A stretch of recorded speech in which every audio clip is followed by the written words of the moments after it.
നമ്മള് കഴിഞ്ഞ ക്ലാസ്സുകളിൽ കുറച്ച് കാര്യങ്ങൾ താളത്തെ കുറിച്ച് മനസ്സിലാക്കി.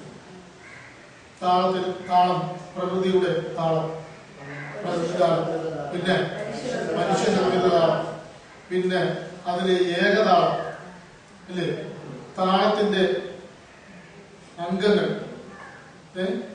ക്രിയ തുടങ്ങിയതെല്ലാം മനസ്സിലാക്കിയില്ല. പിന്നീടാണ് നമ്മൾ ഏകതാളത്തിലേക്ക് വന്നത്. അപ്പോഴാണ് നമ്മൾ താളവാദ്യങ്ങളിൽ ഉപയോഗിക്കുന്ന ലിപിയുടെ പേരെന്താണ് മനസ്സിലാക്കിയത്. എന്താണ്? ചൊല്ലുകളാണ്. മനസ്സിലായി? എന്താണ് ചൊല്ലുകൾ? ചൊല്ല് മനോഹരമായി പറയുന്നതിന് പറയുന്ന പേരാണ്. അപ്പൊ നമ്മള് മനോഹരമായി പറയാൻ ശീലിക്കുകയാണ് തുടങ്ങിയത്. അതിന്റെ ഒന്നാം കാലമാണ് നമ്മൾ കഴിഞ്ഞ ക്ലാസ്സിൽ പഠിച്ചത്. എന്താണ് കാലം എന്നറിയാമോ?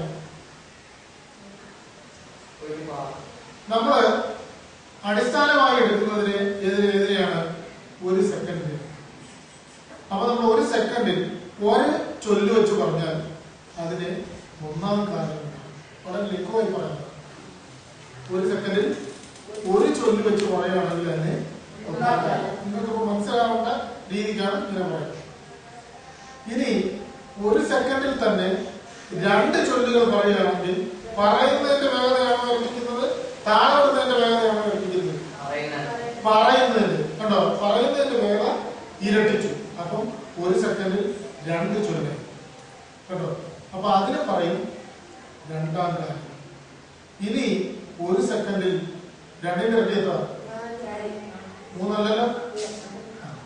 അപ്പൊ ഒരു സെക്കൻഡിൽ 4 ചൊല്ല് പറഞ്ഞാൽ അതിന് എന്ത് പറയും? ഏത് കാലം എന്ന് പറയും? മൂന്നാം കാലം. കാലകാലം അല്ലല്ലോ. അല്ല. അപ്പൊ നമുക്ക് ഇത് എങ്ങനെയാണ് ഇത് നമ്മൾ പറയുന്നത്? ശരി. ഏകതാളം ഒന്നാം കാലം. ചൊല്ല് താ തീ ദം നം. താളത്തിന്റെ ലിപിയാണെന്നത് ചൊല്ല്. മനസ്സിലായി? ഈ ലിപി വെച്ചാണ് നമ്മള് ചെറിയ ചെറിയ വാക്കുകൾ ഉണ്ടാക്കുന്നതും വാക്കുകളിൽ നിന്ന് വാക്യങ്ങൾ ഉണ്ടാക്കുന്നതും അതിൽ നിന്ന് അങ്ങനെ സെന്റൻസുകളും പേജുകളും ഒക്കെ ഉണ്ടാക്കുന്നത്. ഒരുപാട് വലുതാണ്, സങ്കീർണമായ ഒരു കാര്യമാണെന്ന് ഈ താള സംബന്ധമായിട്ടുള്ള പഠനം. അതില് നമ്മൾ ലിപിയിലാണ് നമ്മൾ തുടങ്ങുന്നത്. അപ്പൊ 4 ലിപികൾ നമ്മൾ പഠിച്ചു. താ തീ ദം നം. അത് ഒന്നാം കാലം പറയാൻ നമ്മളൊന്ന് കഴിഞ്ഞ ക്ലാസ്സിൽ ഞാൻ പറഞ്ഞു. നിങ്ങൾ പഠിച്ചതാണ് എനിക്ക് തോന്നുന്നത്. പഠിച്ചപ്പോ നമ്മളല്ലേ പഠിച്ചു? ശരി, നമുക്കൊന്ന് നോക്കാം. താ തീ ദം നം താ തീ ദം നം താ തീ ദം നം തീ ദം നം തീ ദം നം തീ ദം നം. അപ്പൊ ഇതിപ്പോ അപ്പോഴത്തെ ഏത് കാലമാണ്? രണ്ടാം കാലം. കണ്ടില്ലേ? ഒരടിയിൽ 2 അക്ഷരം. താ തീ ദം നം താ തീ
തി ദം നം ത തി ദം നം ത തി ദം നം ത തി ദം നം ത തി ദം നം ത തി ദം നം തി ദം നം ത തി ദം നം ത തി ദം നം ത തി ദം നം ത തി ദം നം ത തി ദം നം ത തി ദം നം ത തി ദം നം.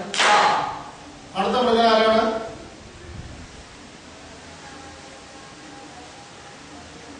അപ്പൊ അടുത്ത ക്ലാസ്സിൽ ഈ 3 കാലവും എല്ലാവരും പഠിച്ചത് കേട്ടല്ലോ. ശരി, അപ്പൊ നമുക്ക് ഈ ക്ലാസ് ഇവിടെ വെച്ച് നമസ്കാരം.